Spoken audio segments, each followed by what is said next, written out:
जय हिंद साथियों। तो आज के इस वीडियो में हम डिस्कस करने वाले हैं लॉ ऑफ कॉन्ट्रैक्ट का टॉपिक ऑफर यानी प्रपोजल, उसकी डेफिनेशन क्या है और उसकी एसेंशियल ऑफ वैलिड ऑफर क्या है। तो इस वीडियो के अंदर ये हम डिस्कस करेंगे। जो उसकी अगली वीडियो होगी उसमें हम डिस्कस करेंगे इनविटेशन ऑफ ट्रीट, है ना। जो उसकी थर्ड वीडियो होगी उसके अंदर डिस्कस करेंगे कि टाइप्स ऑफ ऑफर क्या है। तो ये सीरीज आपके लिए बहुत ही इंपॉर्टेंट है अगर आप लॉ के स्टूडेंट हैं। तो बिना किसी देरी के वीडियो स्टार्ट करते हैं। सबसे पहले मैं आपको दोबारा बता दूं, ऑफर और प्रपोजल दोनों एक ही टर्म है, तो इससे आप कंफ्यूज मत होइए। जो ऑफर है ये आपका इंग्लिश टर्म है और जो प्रपोजल है वो आपका इंडियन टर्म है। दोनों का मतलब एक ही है, तो डोंट कंफ्यूज, ठीक है। और ये आपका डिफाइंड कहाँ है offer? Defined in Indian Contract Act 1872 section 2 clause A. अगर आपके पास बेयर एक्ट बुक है तो उसमें डिफाइंड है कहाँ पे? सेक्शन 2 क्लॉज ए में। आपके लिए बेयर एक्ट बुक परचेस करना बहुत ही इंपॉर्टेंट है। 70 से 80 रुपए की आती है, ले लो, आपके लिए बहुत ही बेनिफिशियल है लाइफ टाइम के लिए। तो डेफिनेशन क्या है ऑफर की? When one person signifies to another his willingness to do or to abstain from doing anything with a view to obtaining the assent of that other to such act or abstinence he is said to make a proposal। जब एक person दूसरे person को अपनी इच्छा बताता है कुछ करने की या फिर कुछ ना करने की, किस मकसद से? दूसरे की अनुमति लेने के लिए, उस काम को करने के लिए या फिर उस काम को ना करने के लिए, तो हम कहते हैं कि उसने प्रपोजल दे दिया है। एसेंट का मतलब है अनुमति देना, अब्सटेन का मतलब है किसी चीज को मना करना, सिग्निफाइज का मतलब है कम्युनिकेशन करना। दोस्तों मैं आपको बताना चाहता हूँ, जो मैंने ऊपर लिखा है इंग्लिश सेंटेंस और उसको एक्सप्लेन किया है एरो बनाकर व्हाट्सएप लैंग्वेज में, तो आप फोकस करो सेंटेंसेस पे जो ऊपर लिखे इंग्लिश वाले, आपको उसको देखना है। अगर आपका मन है तो देखो व्हाट्सएप वाला, वरना मत देखो, ठीक है। जो मैं बोल रहा हूँ उसको आप सुनिए। मेरा ऑब्जेक्टिव यही है कि आपका कॉन्सेप्ट क्लियर हो, और मैं यहाँ पे आपको नोट्स नहीं दे रहा हूँ, मैं यहाँ पे आपका कॉन्सेप्ट क्लियर कर रहा हूँ। मैं आपसे कहता हूँ कि डिस्क्रिप्शन में व्हाट्सएप ग्रुप की लिंक लगी हुई है, वहाँ पे आप लोग ऐड हो सकते हैं ग्रुप में और मुझसे नोट्स मांग सकते हैं, क्योंकि मेरे पास इंग्लिश टू इंग्लिश की PDF पड़ी हैं। जब आप उसको पढ़ोगे तभी समझ पाओगे, लेकिन जब तक आपका कॉन्सेप्ट ही नहीं क्लियर होगा तो आप क्या पढ़ोगे यार। तो मेरा यही उद्देश्य यही है कि मैं आपका कॉन्सेप्ट क्लियर करूं, इसीलिए मेरा पढ़ाने का तरीका अलग है। दोस्तों एक बात समझ लो, आप लोग डेफिनेशन में किसी भी प्रकार का चेंज नहीं कर सकते हैं। जैसी लिखी है आपको वैसी ही याद करनी है और वैसी ही लिखनी है। अगर आपको याद करने में दिक्कत है तो डेफिनेशन को तोड़ तोड़ के याद करो, इस तरह आपको आसानी होगी याद करने में। अच्छा, नेक्स्ट पॉइंट कॉमन सा है, आप लोग बताइएगा। जब हम किसी को ऑफर देते हैं तो हम सेकंड पर्सन को ऑफर देते हैं, ठीक है। तो इसमें दो पार्टी इन्वॉल्व हैं। तो नेक्स्ट पॉइंट यही है कि पार्टीज क्या है? Person who makes offer called promisor. जो ऑफर बनाता है, जो दे रहा है, उसको हम कहते हैं प्रोमिसर। एंड हुम ऑफर इज मेड, जिसके लिए ऑफर बना है वो क्या है? प्रोमिसी। तो ये आपका कहाँ डिफाइंड है? Defined in section 2 clause E of Indian Contract Act 1872। Example क्या है? जैसे कि mister A says to mister B, will you purchase my car for ₹1 lakh. In this case, Mr. A is making an offer to Mr. B. Here A is the offerer and B is the offeree। अच्छा एक बात ध्यान रखना, मान लो mister A ने offer दिया, वो तो प्रोमिसर है, ठीक है। अगर मिस्टर बी के लिए ऑफर बन रहा है तो अभी वो इस टाइम के लिए ऑफरी हैं, है ना। जब वो उसको एक्सेप्ट कर लेंगे तब वो एक्सेप्टर बन जाएंगे। तो ऑफरी और एक्सेप्टर ये दो टर्म आपको याद रखना है। जब तक बंदा ऑफर को एक्सेप्ट नहीं करता तब तक वो ऑफरी रहता है, ऑफरी, ठीक है। जब वो उसको एक्सेप्ट कर लेता है तब वो एक्सेप्टर बन जाता है, यानी प्रोमिसी बन जाता है। तो इस टर्म को आपको ध्यान रखना है। ये छोटी चीज़ें बड़ा बड़ा इम्पैक्ट डालती हैं। और मेरा यही ऑब्जेक्टिव है कि आपको सब कुछ क्लियर हो जाए। आई होप ये पॉइंट आपको क्लियर हो गया। आप डिस्कस करते हैं काइंड्स ऑफ ऑफर। इसमें आपके दो आते हैं, how it is made and to whom it is made. तो हाउ इट इज मेड में आपके दो आते हैं, express offer and implied offer. आप याद करो, मैंने आप लोगों से डिस्कस किया था टाइप्स ऑफ कॉन्ट्रैक्ट के अंदर कि what is express offer and what is implied offer. अगर आपने वो वाली वीडियो नहीं देखी है तो आप उसको देखो, प्लेलिस्ट में जाओ, उसमें लिखा है लॉ ऑफ कॉन्ट्रैक्ट 1, तो उसमें वो वीडियो है टाइप्स ऑफ कॉन्ट्रैक्ट। आप वो देख लेंगे तो आपको पूरे कॉन्ट्रैक्ट में वो वीडियो हेल्प करेगी, है ना। तो उसके अंदर मैंने बताया है क्या है एक्सप्रेस ऑफर एंड क्या है इम्प्लाइड ऑफर, वो भी डिटेल में बताया है। तो आपका उसको देखना बहुत ही इम्पोर्टेंट है। लेकिन मैं आपको रिवाइज करवा रहा हूँ, सुनो। एक्सप्रेस ऑफर वो ऑफर होता है जब भी आप किसी को बोलकर या लिखकर ऑफर देते हैं तो वो होता है एक्सप्रेस ऑफर। फॉर एग्जाम्पल, आपने किसी को बोला कि I want to sell my car, है ना। तो आप किसी को बोल रहे हैं और जब आप लिखते हैं, मान लो आपकी कोई ज़मीन है, आपने एक बोर्ड लगा दिया कि यह ज़मीन बिकाऊ है, तो ये क्या है, इसमें आप बोल नहीं रहे हैं, इसमें आप लिख कर ऑफर दे रहे हैं, है ना। तो एक्सप्रेस ऑफर में आप बोलकर और लिखकर दोनों तरह से ऑफर दे सकते हैं, तो इसे कहते हैं एक्सप्रेस ऑफर। आई होप ये पॉइंट आपको क्लियर हो गया। सेकंड आपका आता है इम्प्लाइड ऑफर। इम्प्लाइड ऑफर में ना ही हम बोलकर ऑफर देते हैं और ना ही लिखकर ऑफर देते हैं, इसमें हम अपने कंडक्ट और जेस्चर के थ्रू ऑफर देते हैं।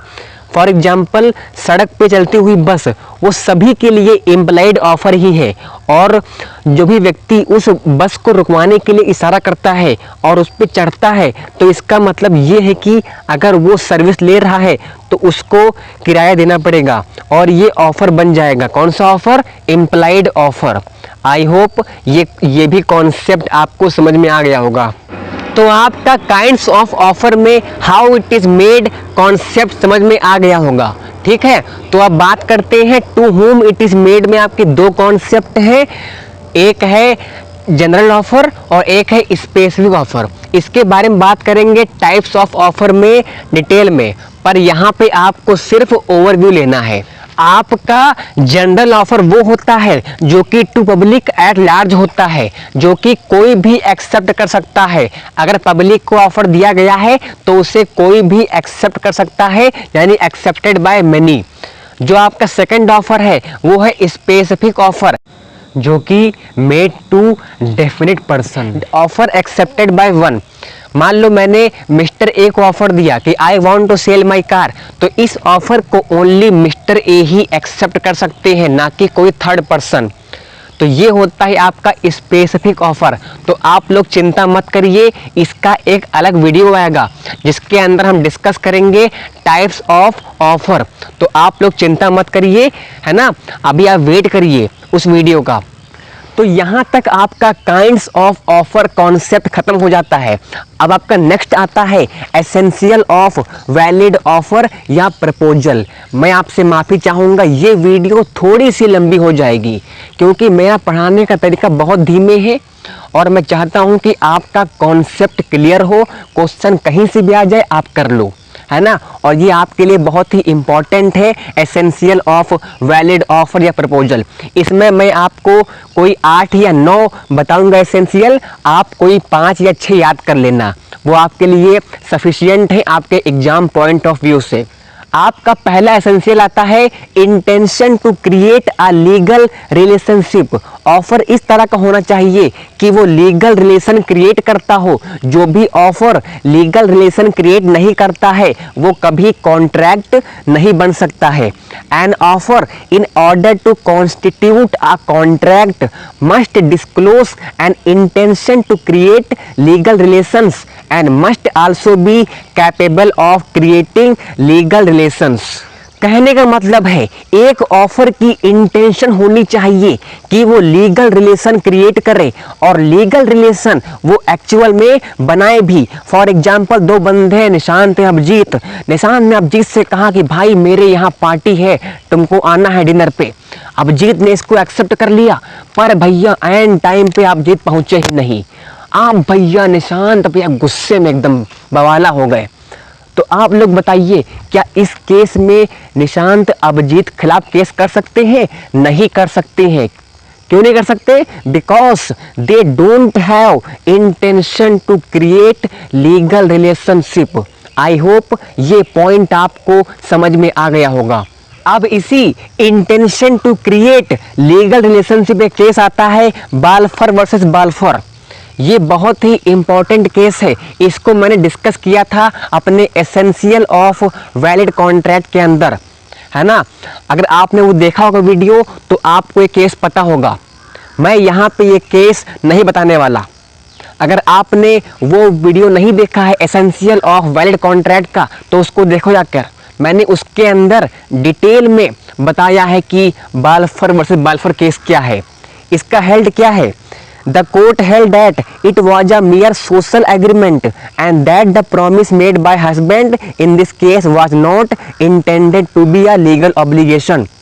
इस केस में जो हस्बैंड ने अपनी वाइफ को प्रॉमिस किया था, है ना, कि मैं तुमको इतने रुपए दूंगा, तो उसके बाद वो नहीं दे रहा था तो उसकी वाइफ ने केस कर दिया। तो कोर्ट ने कहा कि ये एक सोशल एग्रीमेंट है, यानी ये एक इनफॉर्मल नेचर का एग्रीमेंट है, ये इन्फोर्सिएबल बाय लॉ नहीं है। इसको मैंने डिस्कस किया था उस वीडियो के अंदर, है ना। मैंने डिस्क्रिप्शन में लिंक लगा दी है, आप वहाँ से देखो। अच्छा एक बात समझ लो, जब भी आप लोग आंसर राइटिंग करेंगे, मान लो क्वेश्चन आया कि एसेंशियल ऑफ वैलिड ऑफर, मान लो आप लिखा कि intention to create legal relationship, आपने उसको एक्सप्लेन किया और उसमें आपने केस लिखा बालफर वर्सेस बालफर, ठीक है। तो आपको पूरा फैक्ट नहीं लिखना है, बस थोड़ा फैक्ट और लास्ट में इसका हेल्ड क्या है कि ये एक सोशल एग्रीमेंट है, ये एनफोर्सिएबल बाय लॉ नहीं हो सकता। तो ये हेल्ड है।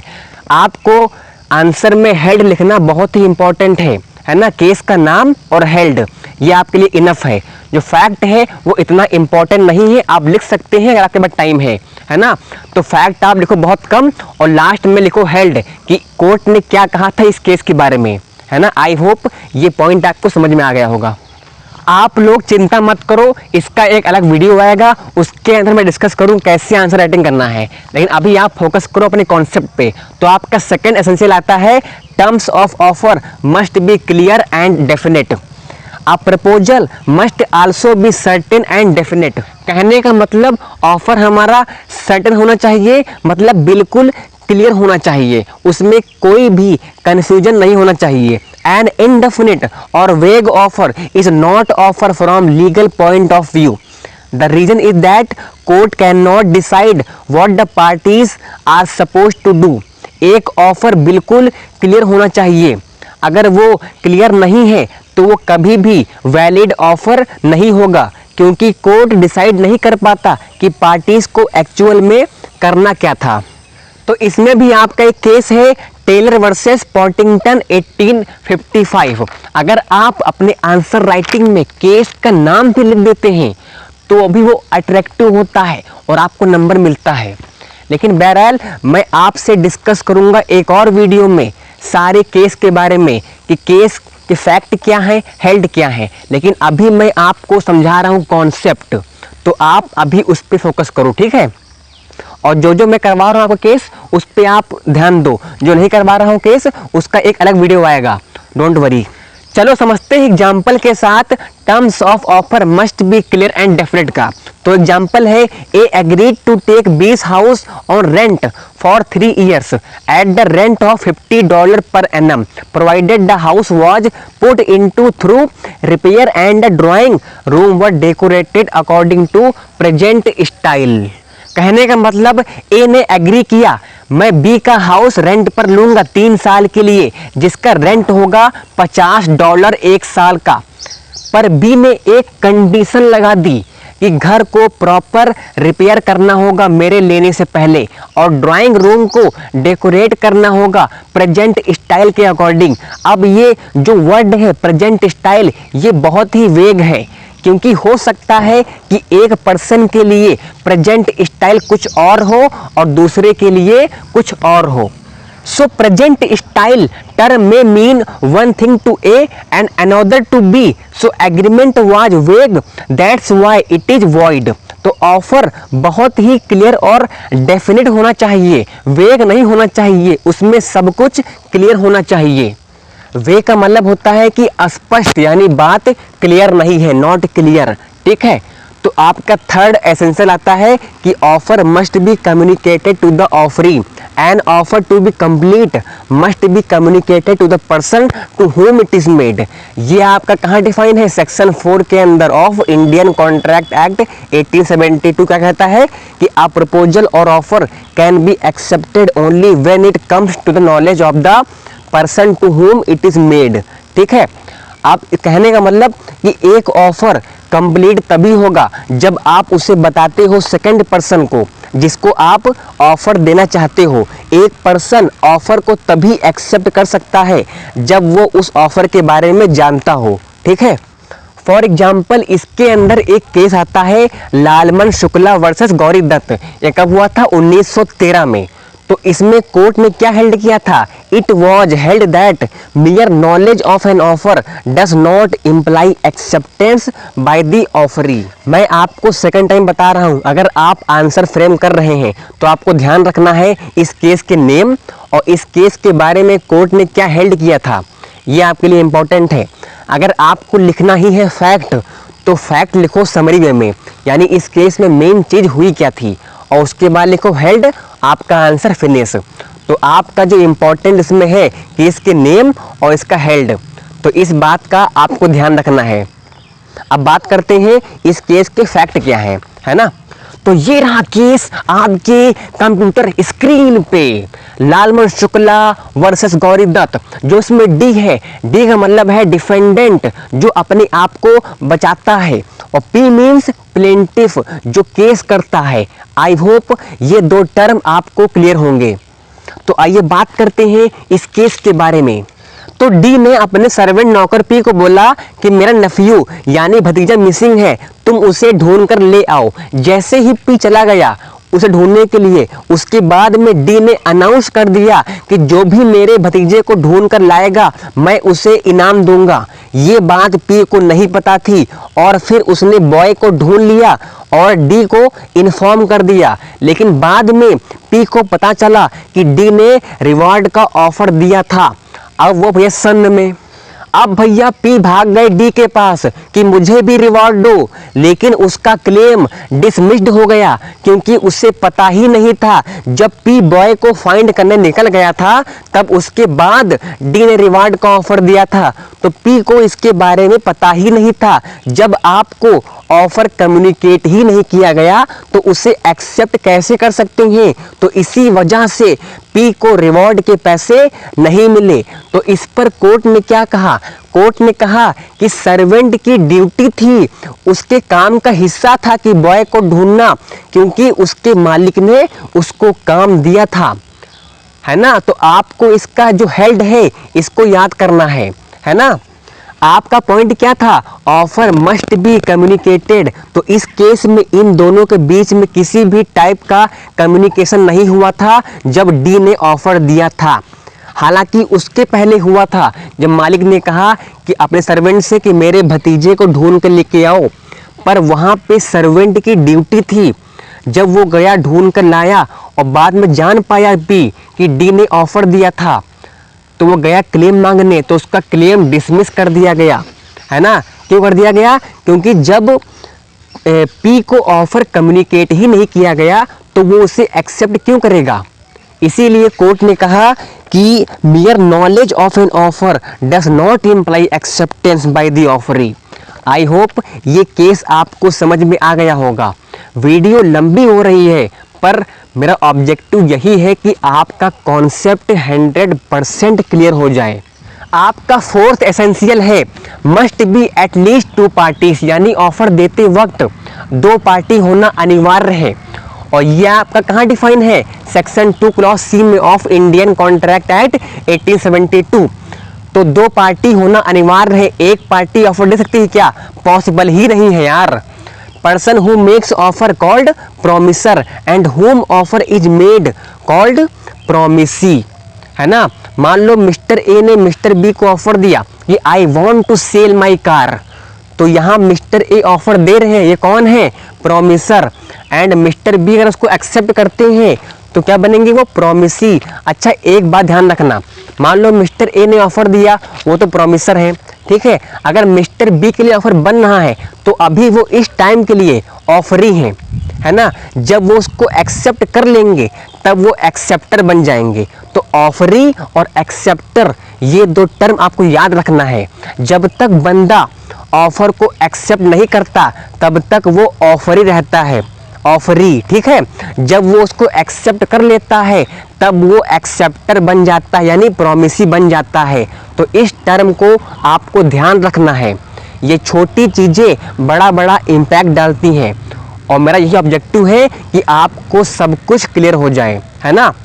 आपका पांचवा एसेंशियल है, offer must not contain a term the non compliance of which may be assumed to amount acceptance. Offer में कुछ भी ऐसी टर्म नहीं होनी चाहिए जिसका पूरा ना होना एक्सेप्टेंस मानी जाए। मुझे पता है कि आपको समझ में नहीं आया है, इसको समझते हैं पॉइंट के जरिए। आपका पॉइंट है, वन कैन नॉट से while making the offer that if the offer is not accepted before a certain date it will be presumed to have been accepted। कोई ये नहीं कह सकता कि अगर आपने सर्टेन डेट से पहले ऑफर एक्सेप्ट नहीं किया तो माना जाएगा कि वो ऑफर एक्सेप्ट हो गया है। फॉर एग्जाम्पल, ए ने बी को लिखा I offer to sell my house for ₹4 lakh. मतलब ए ने बी को लिखा कि मैं अपना घर तुम्हें बेचना चाहता हूँ 4 लाख रुपए में। इफ़ इसने ए ने कहा कि अगर मुझे कोई भी रिप्लाई नहीं रिसीव होता है नेक्स्ट मंडे तक तो मैं मान लूंगा कि तुमने ऑफर को एक्सेप्ट कर लिया है। तो इस केस में क्या है, there will be no contract if B does not reply. अगर बी रिप्लाई नहीं करता है तो इसे हम वैलिड कॉन्ट्रैक्ट नहीं मानते हैं, ठीक है। तो क्या है, आप किसी को ऐसे नहीं बोल सकते हो कि अगर आपने इस पर्टिकुलर डेट तक रिप्लाई नहीं किया तो मैं ऑफ़र एक्सेप्ट मान लूँगा। तो वो एक वैलिड ऑफ़र नहीं माना जाएगा और वो कॉन्ट्रैक्ट भी नहीं होगा। तो इस बात का आपको ध्यान रखना है। आई होप ये एग्जाम्पल आपको समझ में आ गया होगा। आपका 6 एसेंशियल है, an invitation to offer is not an offer. इसके बारे में डिस्कस करेंगे नेक्स्ट वीडियो में कि क्या है इन्विटेशन टू ऑफर और क्या है ऑफर।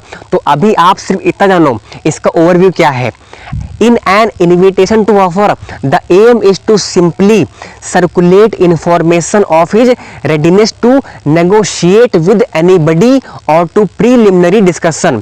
Invitation होता है किसी को इनवाइट करना कि आप आइए और हमारे साथ डिस्कस करिए और फिर हम ऑफर और एक्सेप्टेंस की तरफ मूव करेंगे, है ना। तो वो इनविटेशन होता है, उसको ऑफर के साथ कंफ्यूज नहीं करना है। इसके बारे में डिस्कस करेंगे नेक्स्ट वीडियो में, वहाँ पे आपको और समझ में आएगा। फॉर एग्जाम्पल, गुड्स को जब दुकानदार डिस्प्ले करता है प्राइस टैग लगाकर, वो एक इनविटेशन है कि आइए और ऑफर कीजिए।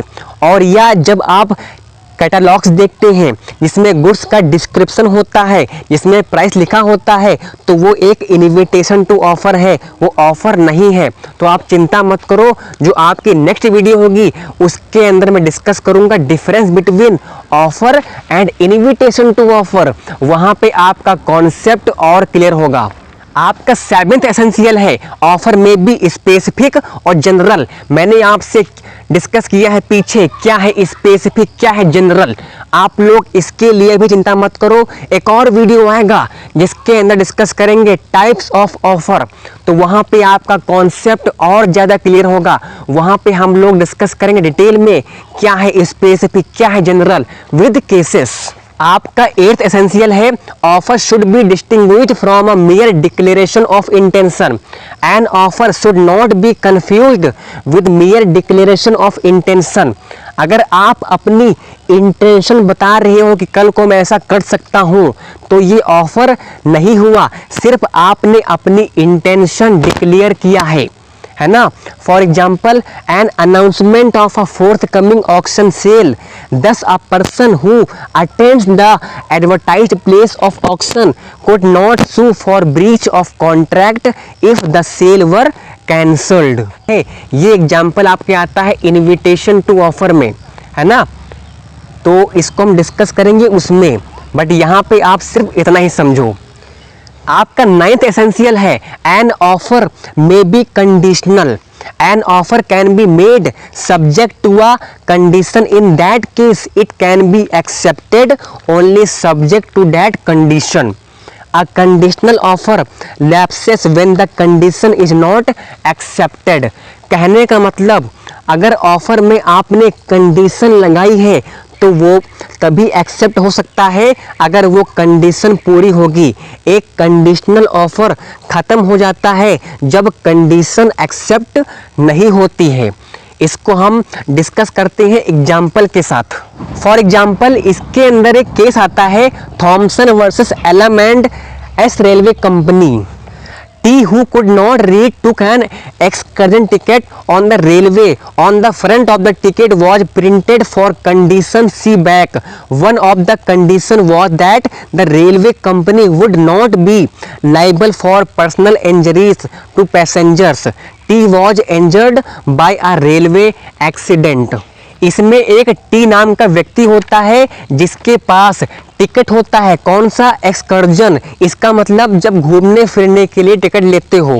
On the front of the ticket, ticket के फ्रंट पे प्रिंट था कि फॉर कंडीशन सी बैक, यानी कंडीशन को पढ़ने के लिए पीछे पलटो। One of the condition was that railway company would not be liable for personal injuries to passenger, यानी सफ़र के दौरान अगर पैसेंजर को किसी भी प्रकार का इंजरी होता है तो रेलवे कंपनी लाइबल नहीं है। बट होता क्या है, T was injured by a railway accident. तो इस पे हेल्ड क्या है, अब भैया टी ने केस कर दिया कोर्ट में, तो कोर्ट ने क्या कहा, T was bound by the conditions and could not recover any damages. तो ऑफर कंडीशनल भी हो सकता है। तो इस केस में हुआ क्या था कि टी ने उस कंडीशन को पढ़ा ही नहीं और जाके केस कर दिया। तो कोर्ट ने कह दिया कि भैया इसमें तुम्हारी गलती, तुमने क्यों नहीं पढ़ा। तो यहाँ पे T was bound by conditions and could not recover any damages. तो यहाँ पे टी किसी भी प्रकार का क्लेम प्राप्त नहीं कर सकते हैं। आई होप ये एग्जाम्पल और ये पॉइंट आपको समझ में आ गया होगा। अब आपका लास्ट एसेंशियल है offer can B both express and implied. ये मैं आपसे डिस्कस कर चुका हूँ कितनी बार, है ना। इम्पॉर्टेंट चीज जो आपका एक्सप्रेस एंड इम्प्लाइड ऑफर है, ये आपका इंडियन कॉन्ट्रैक्ट एक्ट 1872 में सेक्शन 9 में डिफाइन है। सेक्शन 9 क्या कहता है कि प्रपोजल और acceptance of any promise made in words it is said to be express, that is oral और written. In so far as such proposal or acceptance is made otherwise than in words, the promise is said to be implied, है ना। तो यहाँ तक आपका offer का definition essential of valid offer खत्म हो जाता है। मैंने आपको 10 एसेंशियल बताए हैं विद केस, है ना। तो इसमें से आप कोई 5 या 6 याद कर लेना, वो आपके एग्जाम पॉइंट ऑफ व्यू से सफिशियंट है। अब जो इसकी नेक्स्ट वीडियो होगी उसके अंदर मैं डिस्कस करूंगा difference between offer and invitation to offer. वो आपके लिए बहुत ही इंपॉर्टेंट है ना। अगर आपको इन सारे टॉपिक्स के नोट्स चाहिए तो डिस्क्रिप्शन में व्हाट्सएप ग्रुप की लिंक लगी हुई है, वहाँ पे आप लोग ग्रुप में ऐड हो सकते हैं और मुझसे नोट्स मांग सकते हैं। मैं आपको टोटली इंग्लिश टू इंग्लिश के नोट्स प्रोवाइड करूंगा। यहाँ यूट्यूब पे मेरा यही ऑब्जेक्टिव है कि मैं आपका कॉन्सेप्ट क्लियर करूं। यहाँ मैं आपको नोट्स नहीं प्रोवाइड कर रहा हूँ, मैं ऊपर लिखता हूँ इंग्लिश में, नीचे उसको एक्सप्लेन करता हूँ व्हाट्सएप लैंग्वेज में, है ना। तो मेरा यही ऑब्जेक्टिव यही है कि आपका कॉन्सेप्ट क्लियर हो। आप व्हाट्सएप पे आओ, मुझसे नोट्स मांगो इंग्लिश टू इंग्लिश के और उसको पढ़ो। और जब मेरा आप यूट्यूब का पढ़ाई पढ़ोगे, जब दोनों पढ़ोगे तो आपका कॉन्सेप्ट और ज़्यादा स्ट्रांग हो जाएगा और आप अपने आप से एक अच्छा आंसर फ्रेम कर सकोगे अपने एग्जाम में, है ना। तो इस बात का आपको ध्यान रखना है। मैं आपको डबल नोट दे रहा हूँ, एक हिंदी प्लस इंग्लिश दोनों मिक्स और एक इंग्लिश टू इंग्लिश। जब आप दोनों पढ़ोगे तो आपका कॉन्सेप्ट और ज़्यादा स्ट्रांग हो जाएगा। ठीक है, तो आप व्हाट्सएप पे आओ और मुझसे नोट्स लो। तो मिलते हैं नेक्स्ट वीडियो में, तब तक के लिए जय हिंद जय भारत।